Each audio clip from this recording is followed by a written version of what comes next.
عطا فرمائے۔ آج سے ہم نماز کی اہمیت اور ہم اپنے آپ کو کیسے نمازی بنا سکتے ہیں اور کس طرح ہم اپنے آپ کو نماز کا جماعت کا پابند کریں، اس حوالے سے انشاءاللہ میں مختصر سی گفتگو کروں گا کہ اللہ کے حبیب علیہ السلام نے امت کو کس طرح ترغیب دی ہے۔ میرے سامنے حدیث پاک ہے، امام ترمذی نے اس کو نقل کیا ہے، امام مسلم نے بھی اس کو صحیح مسلم کے اندر نقل فرمایا ہے، اور امام بخاری رحمۃ اللہ تعالی علیہ نے صحیح بخاری کے اندر بھی اس حدیث کو نقل فرمایا ہے۔ وعن عبد اللہ بن مسعود رضی اللہ تعالی عنہ،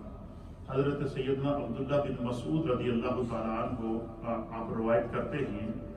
کہ سألتو، آپ بیان کرتے ہیں کہ نبی پاک صلی اللہ علیہ وسلم کی بارگاہ لگی تھی، تو سألتو آپ فرماتے ہیں کہ میں نے خود براہ راست نبی پاک کی بارگاہ میں ایک سوال کیا، اور سوال یہ کیا کہ یا رسول اللہ، یا حبیب اللہ، میرے ماں باپ آپ پر قربان ہو جائیں، ای العمل احب الی اللہ تعالی، یوں تو ہم نمازیں بھی پڑھتے ہیں، روزے بھی رکھتے ہیں، نیکیاں بھی کرتے ہیں، صدقات اور خیرات بھی کرتے ہیں، اے اللہ کے حبیب کون سا عمل ہے کہ اگر ہم وہ عمل کریں تو اس عمل کے ذریعے اللہ ہم سے محبت کرے اور اللہ ہم سے راضی ہو جائے؟ تو اللہ کے حبیب علیہ السلام نے فرمایا کہ 3 اعمال ہیں۔ کتنے اعمال ہیں؟ 3 اعمال ہیں، ان کی تم پابندی کرو، خدا بھی تم سے محبت کرے گا اور اللہ تعالیٰ تمہاری بخشش اور مغفرت بھی فرمائے گا، اور تمہارے اس عمل کی قبولیت اللہ کی بارگاہ میں یقینی ہے۔ پھر سرکار دو عالم صلی اللہ علیہ وسلم نے ان 3 اعمال کو بتایا۔ حضور علیہ السلام نے فرمایا کہ ان میں سے سب سے پہلا عمل یہ ہے کہ الصلاۃ علی وقتہا، کہ ہر نماز کو اس کے وقت کے اوپر ادا کرنا، ہر نماز کو کیا کرنا؟ اس کے وقت کے اوپر ادا کرنا، کیونکہ اللہ تعالیٰ نے قرآن حکیم فرقان مجید میں بھی فرمایا کہ ان الصلاۃ کانت علی المؤمنین کتابا موقوتا، کہ اللہ تعالیٰ نے ہر نماز کو بندہ مومن کو اس کے وقت پر فرض کیا ہے۔ ہمارے یہاں بعض لوگ سستیاں کرتے ہیں، کئیوں کی عادت ہوتی ہے کہ میں رات کو اگر ساری اکٹھی قضا کروں گا۔ یہ قضا اس وقت نماز ہوتی ہے کہ اگر کسی ایمرجنسی کی وجہ سے یا کسی پریشانی کی وجہ سے یا کسی ہیپن کی وجہ سے یا کسی بیماری کی وجہ سے بندے سے وہ نماز رہ گئی ہو۔ لیکن اگر بندہ ہر روز یہ معمول بنا لیتی کہ میں دن کو نماز نہ پڑھوں اور شام کو ساری نمازیں قضا کروں، تو نہ وہ قضا قبول ہوتی ہے نہ ادا قبول ہوتی ہے۔ اس لیے کہ ہم جو ہے پابند ہیں شریعت کے، احکام کے، اطیع اللہ و اطیع الرسول کے ہم پابند ہیں، اس لیے جان بوجھ کر نمازوں کو قضا کرنا یہ اللہ تعالیٰ کے غضب کو دعوت دینے کی کے مترادف۔ اور کئی لوگ یہ بہانہ کرتے ہیں کہ ہم پورا دن آفس میں ہوتے ہیں تو شام کو اگر اکٹھی پڑھ لیں گے، تو اس طرح کی دین کے اندر کوئی سہولت نہیں ہے۔ ہاں وہ اس صورت میں ہے کہ مثلا بندہ کسی سفر میں ہے یا بندہ کسی ایسی ابتلا اور آزمائش کے اندر پھنس گیا کہ اس سے کوئی نماز رہ گئی تو اس نے اس کو قضا کر لیا، لیکن اگر کسی بھی چیز کو بندہ معمول بنا لے، اسی طریقے سے ہمارے یہاں بعض لوگوں کی یہ عادت ہے کہ وہ فرض نماز پڑھتے ہیں اور سنتیں ادا نہیں کرتے، بھاگنا شروع ہو جاتے ہیں۔ اسی طریقے سے نماز تراویح پڑھنے کے لیے کچھ دوست آتے ہیں، وہ بس اس انتظار میں ہوتے ہیں کہ بس جو ہے وہ کبھی امام 8 پھیرتا ہے تو پتہ چلے کبھی کسی کے سر کو پھلانگ رہے ہیں، کبھی کسی صفوں کو پھلانگ رہے ہیں، کبھی کسی صفوں کو پھلانگ رہے ہیں۔ جب بندہ نماز ادا کرے تو اسے پوری نماز کما حق ہو ادا کرنی چاہیے، اس میں کسی بھی قسم کی سستی ادا نہیں کرنی۔ یہی وجہ ہے کہ اللہ کے حبیب علیہ السلام نے فرمایا کہ انسان جتنی نیکیاں کرتا ہے، قیامت کے دن جب اس کا حساب و کتاب ہوگا تو آپ نے دیکھا ہوگا نا کہ ایک ہمارے یہاں جو بندہ کیا کہتے ہیں اس کو، جو کھانا بنانے والے اس کو کیا کہتے ہیں، باورچی، جب کوئی چاول بناتا ہے تو اس کو کیسے پتہ چلتا ہے کہ چاول کی دیگ چاول گل گئے ہیں؟ وہ کیا ہر ایک چاول کو اٹھا کے نہیں، وہ دیگ میں سے صرف ایک چاول اٹھاتا ہے، اٹھا کر اس کو اندازہ ہو جاتا ہے کہ ابھی کھانا، یہ چاول کی دیگ تیار ہے۔ تو نبی پاک صلی اللہ علیہ وسلم نے فرمایا کہ جدو قیامت والے دن بندے دے اعمال وچ نماز بھی ہوئے گی، بندے دے اعمال وچ حج بھی ہوئے گا، بندے کے اعمال کے اندر زکوٰۃ بھی ہوگی، بندے کے اعمال کے اندر جو ہے وہ نیکیاں بھی ہوں گی، بندے کے اعمال کے اندر صدقہ و خیرات بھی ہوں گے، لیکن جب اس کا حساب و کتاب ہوگا تو سب سے پہلے اللہ کی بارگاہ سے حکم جاری ہوگا، اور وہ حکم کیا ہوگا؟ فرمایا اللہ کی طرف سے حکم ہوگا اول ما یحاسب بہ العبد الصلاۃ۔ حضور نے فرمایا کہ قیامت والے دن اللہ تعالیٰ سب سے پہلے بندے کے اعمال میں سے جس عمل کا حساب لے گا وہ ہوگا انسان کی نماز۔ سب سے پہلا حساب کس کا ہوگا؟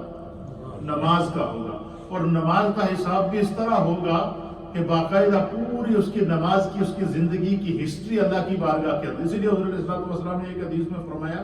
حضور نے فرمایا کہ سارے تو بڑا چور وہ ہے جڑا نماز کی چوری کرتا ہے۔ کیا فرمایا؟ سب سے بڑا چور وہ ہے جو نماز میں چوری کرتا ہے۔ تو صحابہ نے عرض کیا کہ یا رسول اللہ نماز میں بھی کیسے چوری کرتا ہے کوئی؟ حضور نے فرمایا کہ بس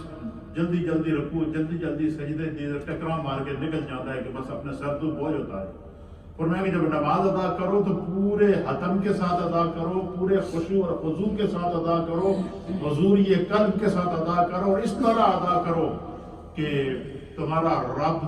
تم اپنے رب کو اپنے سامنے دیکھ رہے ہو۔ فرمایا اگر تم اس طرح نہیں دیکھ سکتے تو پھر کس طرح یوں سمجھو کہ تمہارا رب تمہیں دیکھ رہا ہے۔ تو اس لیے فرمایا کہ جب بھی نماز ادا کی جائے تو نماز کے اندر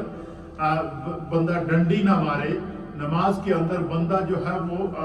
اپنے آپ کو دھوکہ نہ دے۔ فرمایا کہ سب سے پہلا حساب کیا ہوگا؟ نماز کے متعلق ہوگا، اور اللہ تعالیٰ کی بارگاہ میں بلکہ وہ پوری حدیث میں آپ کو سنا دیتا ہوں تاکہ آپ کا ایمان تازہ ہو جائے گا کہ نبی علیہ الصلوۃ والسلام نے فرمایا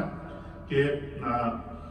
وعن عبداللہ بن قرۃ رضی اللہ تعالیٰ عنہ قال رسول اللہ صلی اللہ تعالیٰ علیہ وآلہ وسلم، کہ اللہ کے پیارے حبیب نبی رحمت صلی اللہ تعالیٰ علیہ وآلہ وسلم نے فرمایا اول ما یحاسب بہ العبد یوم القیامت الصلاۃ۔ حضور نے فرمایا قیامت کے دن سب اعمال میں سے سب سے پہلے جو اللہ کی بارگاہ میں حساب بندہ مومن کو دینا پڑے گا وہ اپنی نمازوں کا دینا پڑے گا۔ کس کا حساب دینا پڑے گا؟ اپنی نمازوں کا حساب دینا پڑے گا۔ اور پھر فَإِن صَلَحَتْ، پس جدی نماز صحیح ہو، یعنی اس کی نماز میں فرائض بھی شامل، اس کی نماز میں سنن بھی شامل، اس کی نماز کے اندر نوافل بھی شامل، اس کی نماز کے اندر جو ہے وہ پوری تکمیل شامل ہے، اور وہ نماز کو پورے اس کے تقاضوں کے ساتھ ادا کرتا ہے، تو فرمایا کہ صلاح سائر اعمالہ، اللہ دی طرف حکم ہوئے گا جس طرح چاول دا دیگ دے وچوں چاول ٹیسٹ کرنے نال، ایک چاول ٹیسٹ کرنے نال پتہ چلتا ہے کہ پوری دیگ تیار ہے، اللہ کی طرف حکم ہوتا ہے کہ فرمایا کہ جس کی نماز صحیح نکلے، خدا کی طرف سے حکم ہوتا ہے کہ اس نے جب نماز بھی ڈنڈی نہیں ماری تو اس نے باقی اعمال بھی صحیح ہوں گے، لہذا اس میں بخش دے۔ یعنی یہ دیکھیں کہ اچھا یہ نماز ایک ایسی عبادت ہے، یہ امیر غریب چھوٹے بڑے ہر ایک کے اوپر یکساں اللہ تعالیٰ نے اس کو فرض کیا ہے، ہر بالغ مرد اور عورت کے اوپر اللہ تعالیٰ نے اس کو فرض کیا ہے۔ اس لیے بھی اللہ کے حبیب کو فرمایا کہ وَإِن فَسَدَتْ، پس اگر کسی کی نماز میں کمی ہوئی یا کسی کی نماز کے اندر جو ہے وہ اس نے ادھوری اپنی نماز ادا کی ہے، جس طرح کے بعد لوگوں کی عادت ہے کہ بس فرض پڑھے اور بھاگنا شروع ہو جاتے ہیں اور سنتیں ادا نہیں کرتے اور جان بوجھ کر سنتوں کو چھوڑتے ہیں، اس کا بہت بڑا گناہ ہے۔ اس کے اوپر آگے حدیث ہے، وہ انشاءاللہ میں اگر وقت ہوا تو پیش کروں گا، ورنہ کل کے درس کے اندر میں اس کو آپ کی خدمت میں پیش کروں گا۔ فرمایا کہ وَإِن فَسَدَتْ فَسَدَ سَائِرُ أَعْمَالِهِ، فرمایا جس نے اپنی نماز میں ڈنڈیاں ماری ہیں نا، اپنی نماز میں دھوکہ کیا ہے، اپنی نماز کو نامکمل کیا ہے، بس نماز کو بوجھ سمجھ کے آتا رہا اور فوراً بھاگتا رہا، اور کئی ایسے نمازی بھی ہیں ہم میں جو صرف رمضان کے نمازی ہیں، اور بس آپ کے رمضان میں مسجدیں بھری ہوئی ہیں ہماری، لیکن عید والے دن، رمضان تو دور کی بات ہے، رمضان ختم ہو گیا، عید والے دن اسی تلاش کرتے رہتے ہیں، مسجد تو دیواروں بھی تلاش کرتی رہتی ہیں کہ مہینہ پورا رچ رہا، باقی مخلوق کدھر چلی گئی۔ اس لیے نماز کی عادت کس طرح بنائے بندہ، اپنے آپ کو جو بھی آپ کو گھر میں وقت ملے اس وقت کو آپ نماز کے لیے ادائیگی کے لیے جو ہے وہ اپنے آپ کو پابند کریں، نماز کا جماعت کے ساتھ نماز ادا کریں۔ فرمایا کہ جب اس کی نماز فاسد ہوگی، نامکمل ہوگی، اور اس کی نماز کے اندر نقص ہوگا، کبھی فرض پڑھ لیے، کبھی قضا کر لی، کبھی کچھ کر لیا، کبھی جان بوجھ کر نماز چھوڑ دی، اللہ کی طرف سے عمل ہوگا کہ اس دا حساب کڑا لے، اس دے سارے اعمال دا حساب لے۔ کیوں؟ اس نے جدو میری عبادت بھی جب وہ اخلاص کے دار اس میں ادا نہیں کیا، اس لیے فرمایا کہ جب بھی نماز کرو خشوع اور خضوع کے ساتھ ادا کرو۔ وعن ابی ہریرہ رضی اللہ تعالیٰ عنہ، پھر اللہ کے حبیب علیہ السلام نے اس کے اوپر اور ترغیب دی ہے۔ کیا ترغیب دی ہے؟ وعن ابی ہریرہ رضی اللہ تعالیٰ عنہ قال قال رسول اللہ صلی اللہ تعالیٰ عن رسول اللہ انہ قال لمن حولہ من امتہ، آپ فرماتے ہیں حضرت سیدنا ابو ہریرہ رضی اللہ تعالیٰ عنہ کہ سرکار دو عالم صلی اللہ تعالیٰ علیہ وآلہ وسلم کی مجلس لگی تھی، صحابہ اکرام ہدایت کے ستارے جو ہے وہ لمن حولہ، نبی علیہ السلام کے گرد دائرہ لگائے ہوئے سرکل کے اندر بیٹھے تھے، ایک دائرے کے اندر بڑی محبت سے حضور کے سامنے دو زانو ہو کر محبت سے بیٹھے تھے۔ اللہ کے حبیب علیہ السلام نے جب صحابہ اکرام کا ذوق دیکھا کہ نماز ختم ہو گئی، نماز پڑھ بھی لی ہے، اس کے باوجود یہ مسجد میں بیٹھے، جو ہے وہ ان کی یہ عادت ہے کہ یہ چاہتے ہیں کہ زیادہ سے زیادہ وقت اللہ کی عبادت اور ریاضت کے اندر گزرے، تو اللہ کے حبیب علیہ السلام نے پھر ان کو مخاطب کر کے فرمایا، حضور نے فرمایا کہ اکفلوا لی بست، اکفلوا لی بست، حضور نے فرمایا کہ تسی مینوں 6 چیزاں دی گارنٹی دیو، 6 چیزوں کی تم مجھے گارنٹی دو، وَأَقْفُلْ لَكُمْ بِالْجَنَّةِ، او دے بدلے میں تو انہوں جنت دیاں گا۔ اچھا، سب سے پہلی بات آپ دیکھیں کہ اللہ تعالیٰ نے ہمیں اس عظیم پیارے محبوب کی امت میں پیدا کیا جو دنیا میں جنت کو بانٹتے تھے اپنے ہاتھوں کے ساتھ، اپنے اعلان کے ساتھ۔ حضور نے فرمایا 6 چیزوں کی تسی پابندی کرو تو انہوں جنت کی گارنٹی میں مصطفیٰ دینا۔ آپ مجھے بتائیں کہ اس سے بھی کوئی خوش قسمت شخص ہوگا جس کی جنت کی گارنٹی نبی علیہ السلام دے دیں؟ اور حضور نے فرمایا کہ وہ 6 چیزیں کون سی ہیں کہ جن کی اگر تم پابندی کرو تو وقالو، تو اس مجلس مصطفیٰ میں موجود جتنے صحابہ تھے انہوں نے عرض کیا وما ہی یا رسول اللہ، اے اللہ کے حبیب وہ کون سی 6 چیزیں ہیں کہ اگر ہم ان کی پابندی کریں اور اپنے آپ کو ان کا پابند کر لیں تو حضور علیہ السلام نے فرمایا کہ میں تمہیں اس کے بدلے میں ہاتھ سے پکڑ کر جنت میں لے کر جاؤں، تمہاری جنت میرے ذمہ ہے۔ تو صحابہ نے جب عرض کیا کہ یا رسول اللہ ہمیں وہ 6 چیزیں بتا دیں تاکہ ہم اپنی جنت تو پکی کریں۔ پھر نبی علیہ السلام نے ان 6 چیزوں کو الگ الگ بیان کیا۔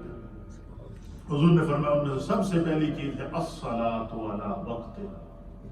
ہر نماز کو اس کے وقت پر ادا کرو۔ فرمایا جو بندہ اپنی پوری زندگی میں نماز کا پابند رہے گا، وقت کے اوپر نماز ادا کرتا رہے گا، جماعت سے نماز ادا کرتا رہے گا، نماز کی سنتوں کا، نماز کے فرائض کا، نماز کے واجبات کا، نماز کے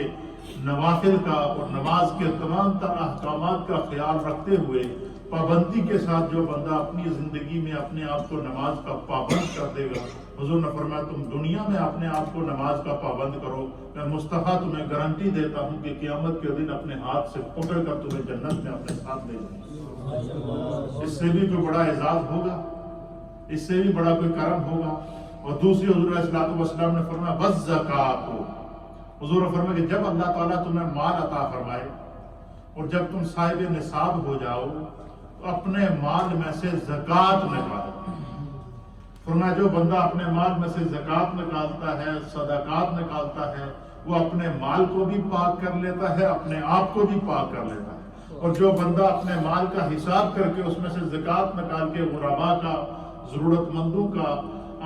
خیال رکھتا ہے تو اللہ کے حبیب علیہ السلام نے فرمایا میں مصطفیٰ اس کو گارنٹی دیتا ہوں کہ اس نے دین کے اس حکم کے اوپر عمل کیا، میں مصطفیٰ قیامت کے دن اسے اس کی جنت کا ضامن، اس کی جنت کی ضمانت دیتا ہوں، اس کو اپنے ساتھ جنت میں لے کر جاؤں گا۔ اور تیسری چیز کیا حضور نے فرمایا والامانۃ، حضور نے فرمایا کہ جب تمہارے پاس امانت ہو۔ اچھا امانت سے مراد کیا ہے؟ امانت سے مراد صرف یہی نہیں کہ کوئی بندہ کسی سے کوئی چیز رکھ لیتے کہ جی بڑی امانت سنبھال کے رکھو، نہیں، ہماری جو زندگی ہے یہ خدا کی امانت ہے، ہمارا ایک ایک سانس خدا کی امانت ہے، ہمارا اللہ تعالیٰ کے ساتھ، اللہ تعالیٰ نے ہمیں جو زندگی دی ہے، اور قرآن حکیم فرقان مجید کے اندر اللہ تعالیٰ نے اس کو بیان کر دے کہ اللہ تعالیٰ نے مومنوں کی زندگیوں کو ان کے بدلے مومنوں کی زندگیوں کو اللہ نے خرید لیا ہے۔ فرمایا کہ جو بھی بندہ جس چیز کا مکلف ہے وہ اس کا امانت دار ہے۔ مثلا ہم جب عمر بالغ بلوغت کی عمر کو پہنچے،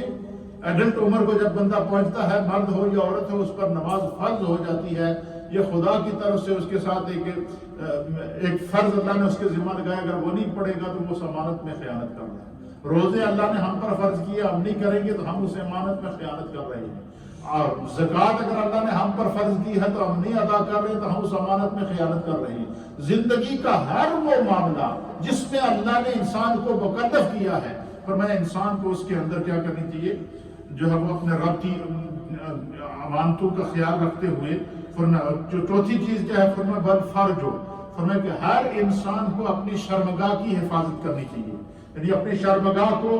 گناہ سے، اپنی شرمگاہ کو زنا سے، اپنی شرمگاہ کو بے حیائی سے، اپنی شرمگاہ کو عریانی سے، فحاشی سے، ہر ایک گناہ کی وادی سے اپنے آپ کو اور اپنے نفس کو اور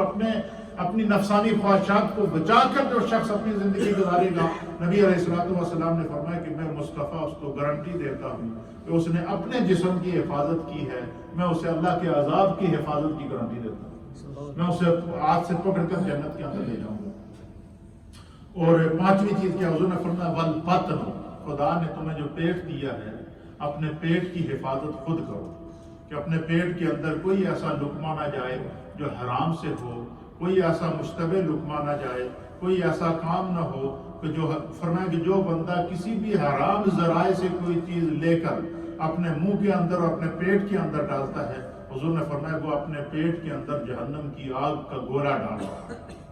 فرمایا کہ اپنے پیٹ کو ہر قسم کے حرام کام سے، ممنوعات سے بچا کے رکھے گا، اللہ کے حبیب نے فرمایا میں مصطفیٰ اس جنت کی گارنٹی دیتا ہوں۔ اور چھٹی چیز کیا ہے، سرکار دو عالم صلی اللہ تعالیٰ علیہ وسلم نے فرمایا واللسان، حضور نے فرمایا کہ اپنی زبان کی حفاظت کرو۔ زبان کی حفاظت کس سے؟ جھوٹ سے، زبان کی حفاظت غیبت سے، زبان کی حفاظت بد کلامی سے، زبان کی حفاظت ہر اس عمل سے زبان کی حفاظت کی جائے کہ جو گناہ کے زمرے کے اندر جاتی ہے۔ اسی لیے فرمایا کہ جب بندہ روزہ رکھتا ہے، تو گزشتہ درس میں میں نے آپ کی خدمت میں فرمایا کہ حضور علیہ السلام نے فرمایا کہ جب روزہ رکھو تو پھر لم یرفث، روزے کی حالت میں اپنے منہ سے کوئی بھی ایسا بات نہ کرو کہ جو گناہ ہو، اپنے منہ سے کوئی گالت گلوچ نہ کرو، اپنے منہ سے کوئی بےہودہ کلام نہ کرو، کیونکہ تمہاری زبان کا بھی روزہ ہے، تمہاری ہاتھ کا بھی روزہ ہے، تمہارے جو ہے وہ جسم کے اعضاء کا بھی روزہ ہے۔ فرمایا کہ اپنی زبان کو جو بندہ گناہ سے بچا کے رکھتا ہے، غالب گلوچ سے بچا کے رکھتا ہے، بے حیائی اور بری باتوں سے بچا کے رکھتا ہے، اور سب سے بہترین زبان کو بچا کے رکھنے کا عمل وظیفہ کون سا ہے؟ اللہ نے بیان فرمایا، اللہ نے فرمایا کہ ان الصلاۃ تنہا عن الفحشاء والمنکر، فرمایا جڑا بندہ نماز دا پابند ہو جائے، خدا اس دی زبان دی حفاظت کرے، وہ زبان سے اس کی زبان گالیوں سے بچی رہے گی، اس کی زبان گناہوں سے بچی رہے گی، اس کی زبان جو ہے وہ بد کلامی سے بچی رہے گی، اس کی زبان بد اخلاقی سے بچی رہے گی۔ آپ یہ دیکھیں کہ اللہ کے حبیب علیہ السلام جو شارع ہیں، اللہ تعالیٰ نے جن کے صدقے پوری کائنات کو پیدا کیا ہے، پوری کائنات و ما فیہا کی ہر شے، وجہ تخلیق کائنات جناب سید العالمین محمد رسول اللہ صلی اللہ تعالیٰ علیہ وآلہ وسلم کے صدقے اللہ نے پیدا کی ہے۔ اللہ تعالیٰ نے سر کے بالوں سے لے کر پاؤں کے ناخن تک ہمارے نبی کو سراپائے خیر، سراپائے کمال، سراپائے عظمت بنا کے بھیجا، لیکن اللہ تعالیٰ نے نبی پاک کی جس صفت کو کائنات کے لیے ایگزامپل بنا کر پیش کیا ہے وہ کیا ہے؟ اللہ فرماتا ہے وَإِنَّكَ لَعَلَىٰ خُلُقٍ عَظِيمٍ، میرے محبوب یہ ساری صفتیں اپنی جگہ، سارے کمالات اپنی جگہ، ساری عظمتیں اپنی جگہ، لیکن میرے وَإِنَّكَ لَعَلَىٰ خُلُقٍ عَظِيمٍ، میرے محبوب کا جو اخلاق ہیں، جو خلق ہے، یہ بہت اعلیٰ مرتبے کے اوپر فائز ہے۔ اللہ کے حبیب علیہ السلام نے فرمایا کہ جو ہے وہ اپنے اخلاق، اپنی زبان کی جو بندہ حفاظت رکھتا ہے، اپنے غیبت سے، برائی سے، ہر قسم کے جو ہے وہ گناہ سے اپنے آپ کو جب بچا کے رکھتا ہے، تو فرمایا کہ اللہ رب العالمین کا محبوب ہو کر میں اس سے وعدہ کرتا ہوں کہ اللہ تعالیٰ جو ہے وہ اس کے سارے جو ہے وہ گناہوں کو بھی معاف کر دے گا، اور رب کریم اس کے بدلے میں اس کو جنت عطا فرمائے گا۔ تو یہ 5 چیزیں جو ہم نے آج 6 چیزیں سیکھی ہیں، ان میں سے سب سے پہلی کیا کہ نماز ہے۔ ہم نے کسی بھی حال میں اپنی نماز کو نہ چھوڑنا ہے، نہ اس میں سستی کرنی ہے، اپنے آپ کو نماز کا پابند کرنا۔ اس لیے حضور علیہ السلام نے فرمایا کہ جدو بچہ 7 سال کا ہو جائے، بچی یا بچہ، تو ماں باپ کی یہ ذمہ داری ہے کہ وہ اسے سکھائیں، کہیں کہ نماز پڑھو، اسے اپنے ساتھ رکھے، نماز پڑھائیں اور اس کے نماز کا پابند بنانے کی کوشش کریں۔ اور فرمایا کہ جب بچہ 10 سال کا ہو جائے، حضور نے فرمایا کہ ان پر سختی کر کے ان کو نماز پڑھائی جائے۔ کیوں؟ یہ وقت ہوتا ہے اپنی جہت پسند کرنے کا۔ اسی لیے نبی علیہ السلام نے فرمایا کہ کل مولود یولد الا علی الفطرہ، کہ ہر پیدا ہونے والا بچہ جو ہے فطرت اسلام پر پیدا ہوتا ہے۔ ووالدیہ یحودانہ وینصرانہ ویمجسانہ، وہ اپنے والدین کو دیکھ کر اپنے دین کا تعین کرتا ہے، والدین کو دیکھ کر اپنے مذہب کا تعین کرتا ہے، والدین کو دیکھ کر اپنے اخلاق کا تعین کرتا ہے، والدین کو دیکھ کر اپنے کردار کا تعین کرتا ہے۔ اس لیے فرمایا کہ گھر میں والدین کی ذمہ داری ہے کہ چھوٹے بچوں کے سامنے ماں باپ ایسی کوئی حرکت نہ کریں کہ جس سے بچے کے اخلاق خراب ہوں، بچے کا کردار خراب ہو۔ تو فرمایا کہ بچوں کو جب ماں باپ ان کے سامنے نماز پڑھیں گے، ماں باپ بچوں کے سامنے نیک کام کریں گے، ماں باپ بچوں کے سامنے تلاوت قرآن کریں گے، تو پھر ان کو ایک جہت مل جاتی ہے، ایک سمت مل جاتی ہے زندگی کے تعین کی۔ اللہ رب العالمین ہم سب کو دین کو صحیح معنوں میں سمجھ کر اس پر عمل کی توفیق عطا فرمائے۔ اور نماز میں سب سے آخری بات، نماز میں سب سے بہترین پسندیدہ عمل جو اللہ تعالیٰ کو بندہ مومن کا پسند ہے، وعن عبیدہ بن صامت رضی اللہ تعالیٰ عنہ، حضرت سیدنا عبیدہ بن صامت رضی اللہ تعالیٰ عنہ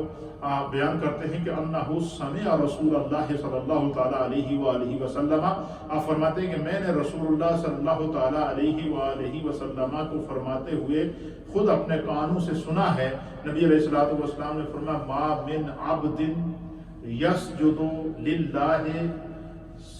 سجدتاً الا كتب الله له بها حسنة ومحى عنه بها سيئة ورفع له بها درجة فاستكثروا من السجود۔ حضور علیہ السلام نے فرمایا کہ جب بندہ نماز کے لیے اپنے اللہ کی بارگاہ میں کھڑا ہوتا ہے اور نماز پڑھتے پھر وہ رکوع میں چلا جاتا ہے، اور رکوع میں جاتے جب وہ سجدے کی حالت میں جاتا ہے، تو فرمایا کہ نماز کے ارکان میں سب سے عام رکن، نماز کے فرائض میں سب سے اہم فرض، اور نماز کے ارکان میں سب سے اعلیٰ رکن جو ہے وہ بندہ مومن کا سجدہ ہے، جب وہ اپنی پیشانی کو زمین پر رکھ کر اللہ کی بارگاہ میں سجدہ کرتا ہے۔ نبی علیہ السلام نے فرمایا کہ جب بندہ اللہ کی بارگاہ میں سجدہ کرتا ہے، سجدے کے لیے اپنی پیشانی کو، سر کو اور پیشانی کو زمین پر رگڑ کر سبحان ربی الاعلیٰ بلند کرتا ہے، تو فرمایا کہ اللہ تعالیٰ اس کے گناہ کو مٹا دیتا ہے، اس کی نیکیوں میں اضافہ کرتا ہے اور اس کے درجات کو بلند کرتا ہے۔ بظاہر دیکھیں نماز کے اندر بندہ اپنی ہستی کو مٹا رہا ہوتا ہے، لیکن سجدے کی حالت میں فرمایا کہ وہ جب سجدے کی حالت میں جا کر اپنے سبحان ربی الاعلیٰ کہہ رہا ہوتا ہے تو اس کی تسبیح 7 آسمانوں پر گونج رہی ہوتی ہے اور فرشتے اس کے ساتھ اس کو دوہرا رہے ہوتے ہیں۔ اس لیے جب بھی اس رکوع اور سجدے کے اندر تسبیح ادا کی جائے، ہمارے بعض لوگوں کی عادت ہوتی ہے کہ اس میں بھی جو وہ جلدی کرتے ہیں، اس کو پورے طریقے کے ساتھ، پورے اہتمام کے ساتھ اس انداز سے ادا کیا جائے کہ یہ اللہ تعالیٰ کی تسبیح بیان کی جا رہی ہے۔ اور پھر حضور نے فرمایا کہ بندہ زمین کے اوپر تسبیح پڑھ رہا ہوتا ہے، اس کی وہ آواز شہد کی مکھیوں کی طرح بنبناہٹ کی طرح پہلے آسمان پر گونج رہی ہوتی ہے، دوسرے آسمان پر گونج رہی ہوتی ہے، تیسرے آسمان پر گونج رہی ہوتی ہے، چوتھے، پانچویں، چھٹے اور ساتویں آسمان پر گونج رہی ہوتی ہے، اور اللہ کے فرشتے اس کے ساتھ اس تسبیح کو پڑھ رہے ہوتے ہیں۔ یہ وہ مبارک لمحہ ہے جس کو جو ہے وہ اللہ کے حبیب علیہ الصلوۃ والسلام نے فرمایا کہ جب ہمیں جو ہے وہ اپنے رب کی طرف متوجہ ہونا چاہیے، اور جب کوئی بھی کام ہو اس کے اندر اخلاص کا ہونا ضروری ہے۔ اس لیے نماز کے اندر خشوع اور خضوع کو رکھا گیا۔ خشوع اور خضوع کا معنی ہے کہ جب بندہ نماز پڑھے تو ہماری سوچ بھی نماز پڑھے، جب بندہ نماز پڑھے تو ہمارا دماغ بھی نماز پڑھے، ہمارا تصور اور تخیل بھی نماز پڑھے، ہمارا بدن اور جسم بھی نماز پڑھے۔ تو جب اللہ کی بارگاہ میں بندہ جھک جائے، تکبیر تحریمہ کو تحریمہ اسی لیے کہتے ہیں کہ جب اللہ اکبر کہہ دیتا ہے تو غیر دنیا کا ہر وہ کام جو غیر نماز میں اس کے لیے کرنا جائز ہو جاتا ہے، اب نماز میں اس کے لیے وہ جائز نہیں ہے، کیونکہ وہ اپنے رب کی بارگاہ میں ہاتھ بندھ کر بندگی کے لیے کھڑا ہو چکا ہے۔ اس لیے ہمیں اپنی نمازوں کو درست کرنا، اپنی اولادوں کی نمازوں کو درست کرنا ایک بات۔ دوسرا، میں رات کو بھی انشاءاللہ اس پر تھوڑی سی توجہ دوں گا، وہ تراویح کے وقت بھی میں دیکھتا ہوں کہ اکثر جب جماعت ہماری کھڑی ہوتی ہے، اور بالخصوص رمضان کے مہینے کے اندر، تو جب فرض کی جماعت ہوتی ہے عشاء کی، ساری آخر تک صفیں بنی ہوتی ہیں۔ اب بعد میں جب تراویح شروع ہوتی ہے، اب یہ صفیں ہماری بکھرنا شروع ہو جاتی ہیں، ٹوٹنا شروع ہو جاتی ہیں۔ کوئی اس کونے میں کھڑا ہے، کوئی اس کونے میں کھڑا ہے، کوئی آدھی صف ہے، کوئی پانی صف ہے، اور تو صف ایک صف مکمل ہو جائے تو دوسری صف کے اندر کھڑے ہوں۔ اور اس مسئلے کو میں رات کو تفصیل سے بیان بھی کر دوں گا، تاکہ جو ہے جان بوجھ کر ان چیزوں کو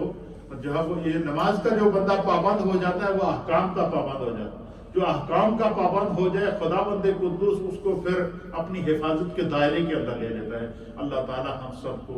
دین سمجھنے کی توفیق عطا فرمائے۔ ایک چھوٹا سا بچہ ہے، وہ بیمار ہے، کچھ 6 ہفتے اس کی عمر ہے، اور وہ ہاسپٹل میں ہے، اور اس کے لیے دعا کے لیے خاص کہا گیا ہے، اس کے لیے دعا کریں۔ اللہ تعالیٰ قبول و منظور فرمائے۔ ہمارے حاجی محمد شاہد صاحب نے ہمارے مدرسے کے لیے 20 پاؤنڈ پیش کیے ہیں، اللہ تعالیٰ قبول فرمائے۔ ان کا بچہ چھوٹا نواسا ہے، پوتا ہے، نواسا ہے، عیسیٰ ابراہیم، وہ بیمار ہیں۔ ایک اور بچہ ہے، اس کے لیے کہا دعا کے لیے، اللہ تعالیٰ اپنی بارگاہ میں قبول و منظور فرمائے۔ تھوڑا سا ذکر محبت کے ساتھ کرتے کریں۔ لا الہ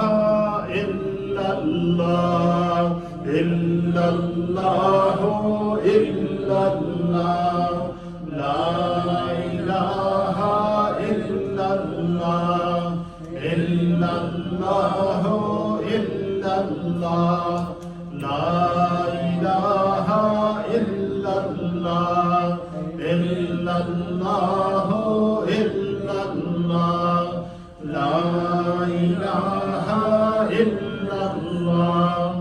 الا اللہ، الا اللہ، لا الہ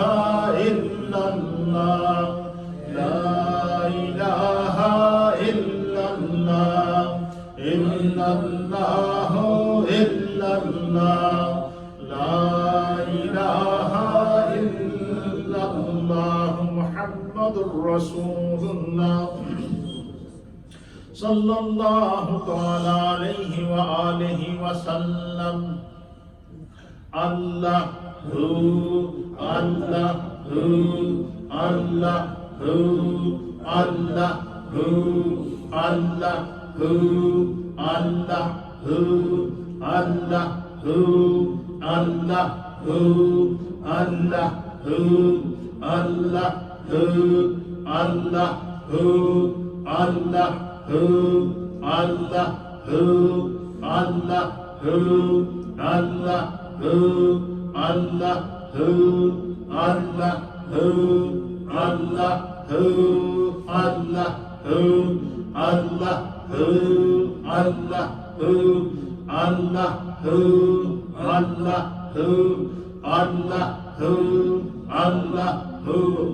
اللہ اللهم صل على سيدنا ونبينا ومولانا محمد وعلى آل سيدنا ونبينا ومولانا محمد صلاة دائمة مقبولة تؤدي بها أن حقه العظيم يا رب بالمصطفى بلغ مقاصدنا واغفر لنا ما مدى يا واسع الكرم یا اللہ ہماری اس مجلس ذکر و دعا اور درس و تدریس کو اپنی بارگاہ میں قبول فرما، دین کے جن امور کو ہم نے سیکھا ہے اللہ اس پر عمل کی توفیق عطا فرما، ہم میں جو بیمار ہیں اللہ ان کو شفا عطا فرما، ایک بچہ چھوٹا بیمار ہے اللہ اس کو شفا کاملہ عاجلہ تامہ دائمہ عطا فرما، جو بچے گھروں میں بیمار ہیں، مائیں بیمار ہیں، بزرگ بیمار ہیں، نوجوان بیمار ہیں، اللہ سب کے کو شفائے کاملہ اور عاجلہ عطا فرما، ہم سب کے تمام مرحومین کی اللہ بخشش و مغفرت فرما، ہمارے والدین عزیز و اقارب اور جتنے بھی خاندان کے نسل در نسل اکابرین مرد و خواتین جو اس دنیا سے پردہ فرما گئے ہیں اللہ ان تمام کی بخشش و مغفرت فرما، سب کے درجات کو بلند فرما، جنت الفردوس میں اعلیٰ مقام عطا فرما، جتنے دوست اس مسجد کو آباد کیے ہوئے ہیں، جو گھروں میں اس درس کو سن رہے ہیں، جو سوشل میڈیا کے ذریعے اس درس کو دیکھ رہے ہیں، اللہ سب کے گھر بار میں، رزق میں، روزگار میں، کاروبار میں، مال جان عزت آبرو اولاد میں برکتیں عطا فرما، یہ اشرائے رحمت ہے، اللہ ہمارے دامن کو اپنی رحمت سے بھر دے، اپنے کرم سے بھر دے، اپنے فضل اور اپنی عطا سے بھر دے، یا اللہ دنیا کی زندگی میں اتباع اور اطاعت مصطفیٰ عطا فرما،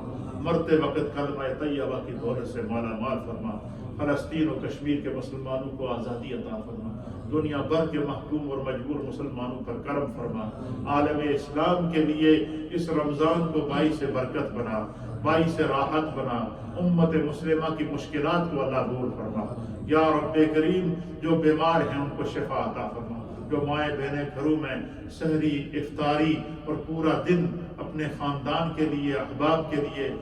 روزے کی حالت میں اس کا اہتمام اور انصرام کرتی ہیں اللہ سب کے گھروں میں برکتیں عطا فرما، سب کی عمروں میں برکتیں عطا فرما، ہر روز جتنے ساتھی مل کر اس دسترخوان افطاری کو سجاتے ہیں اللہ سب کے گھروں میں برکتیں عطا فرما، سب کے رزق اور روزگار میں برکتیں عطا فرما، جو لوگ ہماری مسجدوں کے ساتھ، ہماری نیو مدینہ مسجد کے ساتھ، ہماری پاکستان والی مسجد اور دارالعلوم کے ساتھ تعاون کر رہے ہیں یا اللہ سب کو جزائے خیر عطا فرما، سب کے گھروں میں برکتیں عطا فرما، سب کی اولادوں میں برکتیں عطا فرما، اسلام پر زندگی عطا فرما، ایمان کامل پر خاتمہ نصیب فرما، ببرکت ان اللہ و ملائکتہ یصلون علی النبی یا ایھا الذین آمنوا صلوا علیہ وسلموا تسلیما، اللہم صل وسلم علی سید الانبیاء والمرسلین وعلی آلہ الطیبین واصحابہ الطاہرین اجمعین برحمتک یا ارحم الراحمین۔